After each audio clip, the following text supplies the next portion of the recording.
Future generally health insurance company limited 9 महिन्यानंतर delivery cover देणारी, claim न घेतल्यास पुढील हप्त्यास 80% डिस्काउंट देणारी, कमीत कमी हप्त्यात जास्तीत जास्त सुविधा देणारी, त्याचबरोबर सासवड, जेजुरी, पुणे येथील सर्व नामांकित हॉस्पिटल्समध्ये कॅशलेस सुविधा देणारी एकमेव कंपनी. अधिक माहितीसाठी संपर्क शेवते इन्शुरन्स 9822326844.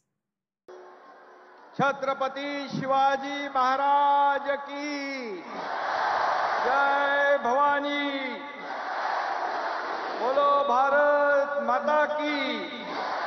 वंदे वंदे. आज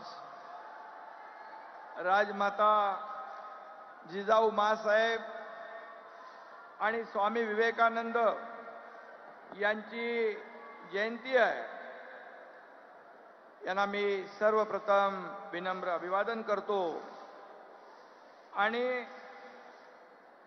राष्ट्रीय युवा महोत्सव या अतिशय भव्य दिव्य अशा कार्यक्रमाला उपस्थित देशाचे लोकप्रिय आणि यशस्वी प्रधानमंत्री नरेंद्र मोदीजींचं मी आपल्या सगळ्यांच्या वतीने मनापासून स्वागत करतो. आज उपस्थित केंद्रीय मंत्री अनुराग ठाकूरजी, भारतीताई आहेत, निशित प्रामाणिकजी आहेत, आमचे लोकप्रिय उपमुख्यमंत्री देवेंद्र फडणवीसजी आहेत, उपमुख्यमंत्री अजितदादा पवारजी आहेत, माझे मंत्रिमंडळातील सर्व सहकारी, सर्व खासदार, आमदार आणि हजारोंच्या संख्येने या ठिकाणी आपण मोदीजींना ऐकायला आलेले सर्व बांधव, भगिनी आणि मातांनो,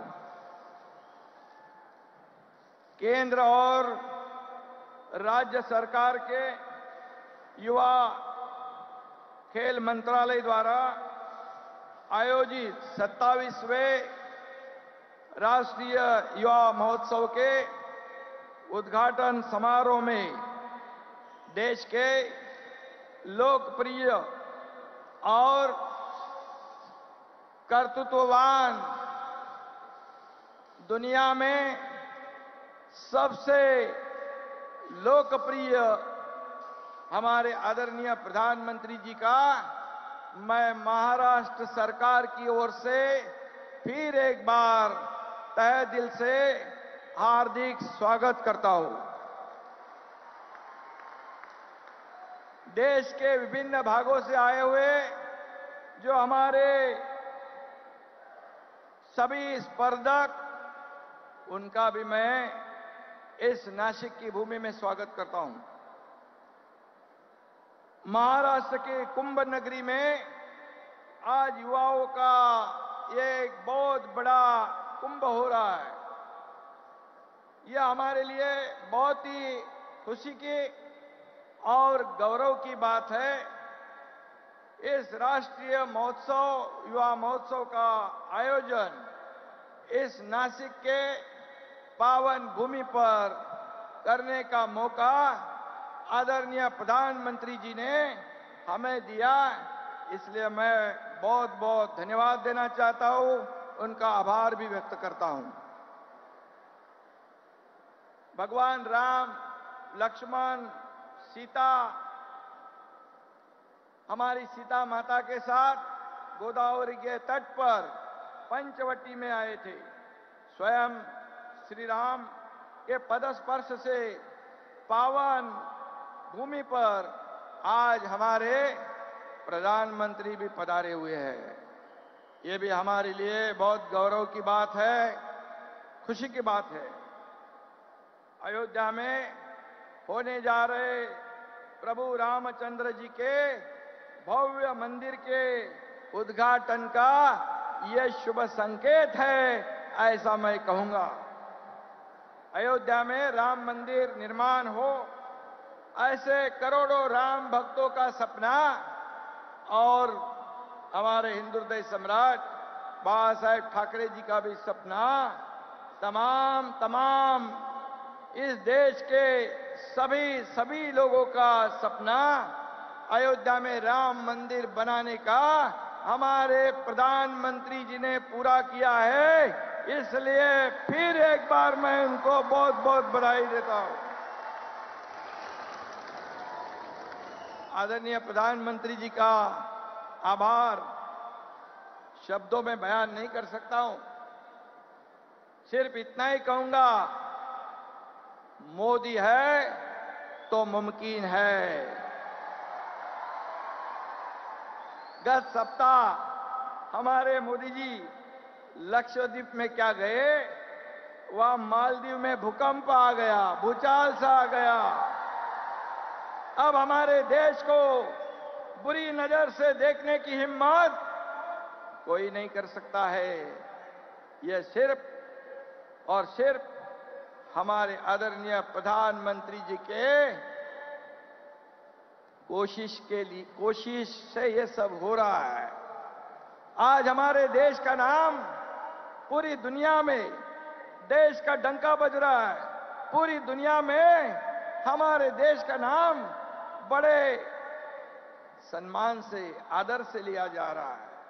G20 हो रहा है, चांद्रयान सफल अभियान हो रहा है। इसलिए कई देशों के अध्यक्ष हो, प्रधानमंत्री हो, राष्ट्रपति हो, कोई हमारे प्रधानमंत्री जी से सेल्फी निकालता है, कोई बॉस कहता है, कोई झुककर नमस्कार करता है। ये हमारे लिए बहुत बहुत अभिमान की बात है, पूरे देशवासियों के लिए। ये देखने के बाद सीना गर्व से फूल जाता है कि हमारा देश महासत्ता की ओर जा रहा है। हमारे देश की अर्थव्यवस्था 10वें क्रमांक से 5वें नंबर पे लाने का काम मोदी जी ने किया है और वो 3रे नंबर पे लाने की कोशिश अब जारी है। और इसलिए मैं इतना ही कहूंगा, स्वामी विवेकानंद जी के जयंती के अवसर पर हर साल यह युवा महोत्सव मनाया जाता है। विवेकानंद जी का जीवन देश के हर युवा के लिए एक प्रेरणा का स्रोत रहा है। देश भर की युवा शक्ति आज यहां अपने कला गुणों का, अपने प्रदेश की संस्कृति का प्रदर्शन करने के लिए यहां इकट्ठा हुई है। पूरे देश में से युवा इस कार्यक्रम में शामिल हुए हैं और ये समृद्ध भारत की एक झांकी है, ऐसा मैं कहूंगा। सुंदरता, चपलता और बुद्धिमत्ता का प्रतीक हमारा राज्य का प्राणी शेकरू इस उत्सव में मैस्कॉट के रूप में चुना गया है। इसलिए मैं हमारे देश की युवा शक्ति भी इन 3 गुणों का प्रतीक है, ऐसा मैं कहूंगा। स्वामी विवेकानंद कहते थे, उठो, जागो और तब तक नहीं रुको जब तक अपना लक्ष्य हासिल नहीं करते हो। और इसीलिए आप सभी युवाओं के सामने भी यही लक्ष्य होना चाहिए। आदरणीय प्रधानमंत्री जी एक कट्टर देशभक्त, राष्ट्रभक्त और दूरदर्शी नेता है। एक विजनरी लीडर के रूप में हमारे भारत को ये प्रधानमंत्री, ये नेतृत्व मिला है, हमारा भाग्य है। और इसलिए वो सिर्फ और सिर्फ इस देश का उज्जवल भविष्य की ओर देखते हैं। इसलिए उनकी नजर देश की आजादी के शताब्दी वर्ष पर है। ये हमारे लिए बहुत ही गर्व की बात है। मोदी जी अनुभव कर रहे हैं कि 2047 में हमारा भारत कैसा हो, उसी सपने को साकार करने के लिए इसी उद्देश्य से इस महोत्सव का भी यहां पर आयोजन किया है। सशक्त युवा और समर्थ भारत, यही इस महोत्सव की टैग लाइन है। हमारा भारत पूरे दुनिया में युवा देश है। 15 से 25 साल के हमारे देश में करीब 25 करोड़ युवा हमारे देश में है और युवा शक्ति ये अगले 25 साल राष्ट्र निर्माण के लिए महत्वपूर्ण काम करने वाली, योगदान देने वाली है। और इसलिए मैं फिर एक बार कहूंगा, आदरणीय प्रधानमंत्री जी के नेतृत्व में भारत का एक महासत्ता में के रूप में उभर रहा है।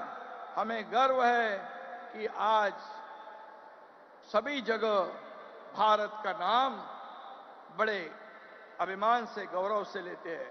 स्टार्टअप इंडिया हो, स्टैंड अप इंडिया हो, के माध्यम से युवा आत्मनिर्भर हो रहा है। और इसीलिए यदि युवा इस क्षेत्र में आगे आएगा तो 10 युवाओं का काम देगा। 1000 युवा आगे आएंगे तो 10,000 युवाओं को रोजगार मिलेगा और हमारा देश आत्मनिर्भर बनेगा। इसीलिए हमारी सरकार ने भी आदरणीय प्रधानमंत्री जी के मार्गदर्शन में युवा के लिए कई कार्यक्रम शुरू किए हैं, कई प्रोग्राम शुरू किए। रोजगार मिले, स्वयं रोजगार मिले, खुद के पैरों पे वो खड़े रहे, ऐसा काम हमारी सरकार आपके मार्गदर्शन पर कर रही है। और इसीलिए युवाओं को राष्ट्र निर्माण के कार्य में प्रोत्साहन देने के लिए ऐसे कार्यक्रम की भी आवश्यकता है और ऐसे कदम की भी आवश्यकता है। और इसलिए मैं आज के इस कार्यक्रम को बहुत बहुत शुभकामनाएं दूंगा। और विवेकानंद जी की भाषा में उन्होंने कहा था, खुद को कभी कमजोर न समझो क्योंकि ये सबसे बड़ा पाप है।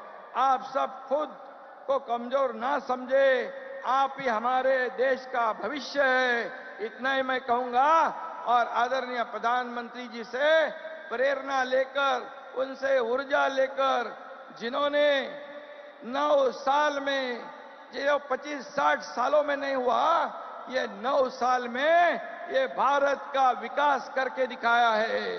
ये विकसित भारत आगे बढ़ रहा है। और जिन्होंने अपने 9 साल में एक भी दिन छुट्टी नहीं ली, ऐसे प्रधानमंत्री हमें मिले हैं। ये हमारा गौरव है, हमारा अभिमान है और हमारा खुश नसीब हम लोग हैं। और इसलिए उन्होंने पूरा जीवन हमारे देश की सेवा में समर्पित किया है। इसलिए मैं फिर एक बार उनको धन्यवाद दूंगा। और आप सभी युवाओं को, पूरे देश भर में से यहाँ पर आए युवा, उनको मैं बहुत बहुत शुभकामनाएं देता हूं, बधाई देता हूं। धन्यवाद। जय हिंद, जय महाराष्ट्र।